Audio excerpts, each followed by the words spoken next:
ఎందుకు నీలాంటి బచ్చగాని ముందు ఆయన పరువు తీసుకోవాలా అనే కోణంలో ఏమైనా వస్తలేడేమో.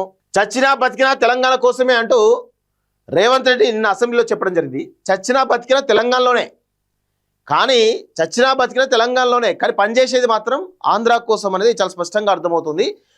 చచ్చినా బతికినా తెలంగాణ కోసమే, పనిచేసేది చంద్రబాబు కోసం అనేది చాలా స్పష్టంగా తెలంగాణ ప్రజలకు రేవంత్ రెడ్డి గురించి అర్థమైపోయింది. అందులో ఎటువంటి అతిశయోక్తి లేదు. సో ప్రాణం ఉన్నంత వరకు దయచేసి ఇలాంటి డైలాగ్ కొట్టకండి. ఎందుకంటే ప్రాణం ఉన్నంత వరకు ప్రజల ముఖ్యమని మీరు అంటున్నారు, కానీ మాలాంటి వాళ్ళకి ఏమర్థమవుతుంది, ప్రాణం ఉన్నంత వరకు చంద్రబాబు కోసమే, చంద్రబాబు ప్రయోజనాలు ముఖ్యంగా పనిచేస్తున్నది చాలా స్పష్టంగా మాలాంటి వాళ్ళకి అర్థమవుతుంది తప్ప వేరే ఏది లేదు ఇక్కడ.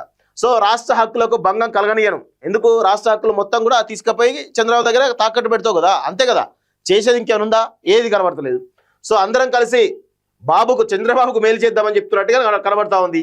90 TMCల కెపాసిటీతో పాలమూరు రంగారెడ్డి ప్రాజెక్టు అసెంబ్లీలో సీఎం రేవంత్ రెడ్డి 10 ఏళ్ల బీఆర్ఎస్ పనిలో మహబూబ్నగర్కు అన్యాయం, కేసీఆర్ అసెంబ్లీకి ఎందుకు రావడం లేదు, బయట మాట్లాడేదానికంటే అసెంబ్లీలో మాటలకు విలువ ఎక్కువ, 2 ఏళ్లుగా ప్రతిపక్ష నాయకుడు చర్చల్లో పాల్గొనకపోవడం విచారకరం, గతంలో బీఆర్ఎస్ వాళ్ళు అవమానించిన కాంగ్రెస్ నేతలు వచ్చారు, కానీ కేసీఆర్ మాత్రం శాసనసభకు డుమ్మా కొడుతున్నారు, దానివల్ల ప్రజలకే అన్యాయం జరుగుతుంది, చట్టసభలంటే మరీ ఇంత చిన్న చూపా అంటూ చూస్తా ఉన్నాం. సో నేను ఒకటే అడుగుతున్నాను, మీరేమో బయట ఇష్టం వచ్చినట్టు మాట్లాడుతూ అస్కసబ్తోటి పోలుస్తూ రకరకాల కామెంట్ చేస్తూ మీరు భయపెడుతున్నారు. ఆయన రానియకుండా కావాలని వస్తే నీ పరిస్థితి అధ్వానంగా ఉంటుందని చెప్పేసి పరోక్షంగా మీరు భయపెడుతున్నారు కాబట్టి ఆయన వస్తలేడేమో.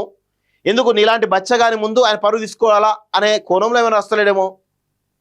సో మీరు చాలా స్పష్టంగా తెలంగాణ రాష్ట్ర ప్రయోజనాల కోసం పనిచేస్తే బాగుండేది, కానీ మీరు తెలంగాణ రాష్ట్ర ప్రయోజనాలకు విరుద్ధంగా చంద్రబాబు కోసం చాలా స్పష్టంగా పనిచేస్తున్నట్టుగానే కనబడతా ఉంది తప్ప వేరే ఎక్కడ కనబడతలేదు. అది మాకు కూడా అర్థమవుతుంది, ప్రజలకు కూడా కొంత అర్థమవుతుంది. దానికి ప్రజలకు చెప్పేటువంటి ప్రయత్నం కూడా మేము మాలాంటి వాళ్ళం బలంగా చేస్తాం.